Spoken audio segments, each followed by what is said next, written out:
ये क्लास 12 का वैद्युत चुंबकीय स्पेक्ट्रम है।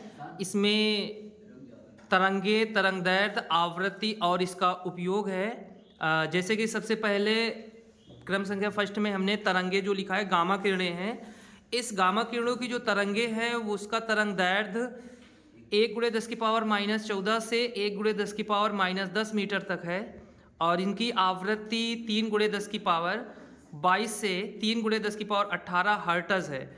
और इनका जो उपयोग होता है वो परमाणु के नाभिक की संरचना के संबंध में सूचना देने में इनका उपयोग किया जाता है।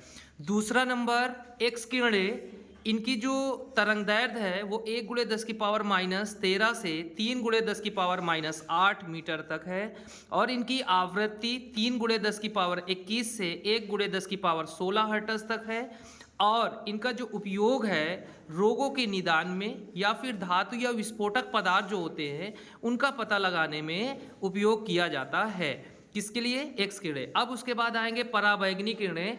इनकी जो तरंगदैर्ध्य है वो 6×10⁻10 से 4×10⁻7 मीटर तक है और इनकी आवृत्ति 5×10⁻17 से 7.5×10⁻14 हर्ट्ज तक है। इनका जो उपयोग है वो नकली दस्तावेजों का पता लगाने में किया जाता है। इसके बाद दृश्य किरणें हैं जिसका तरंगदैर्ध्य 4×10⁻7 से 7×10⁻7 मीटर तक और इनकी आवृत्ति 7.5×10⁻14 से 4×10⁻14 हर्ट्ज तक।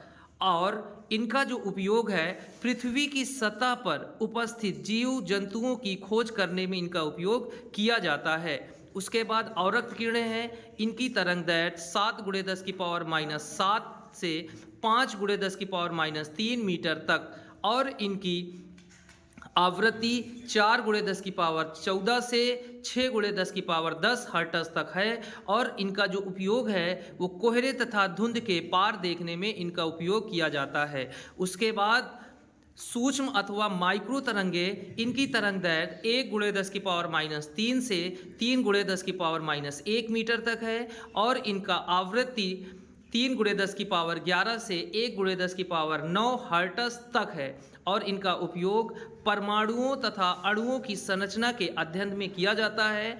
इसके बाद लास्ट रेडियो तरंगे। ये रेडियो तरंगों की तरंगदैर्ध्य 1×10⁻⁻1 से 1×10⁻4 मीटर तक है और इनकी आवृत्ति 3×10�9 से 3×10⁻4 हर्ट्ज तक तथा इनका उपयोग radio, television, WiFi, cell phone आदि में उपयोग किया जाता है। धन्यवाद। तो ये सारे तरंगे हैं। ये बोर्ड एग्ज़ाम 2026 के लिए वेरी इंपॉर्टेंट है। सभी स्टूडेंट इसे कंप्लीट करें। धन्यवाद।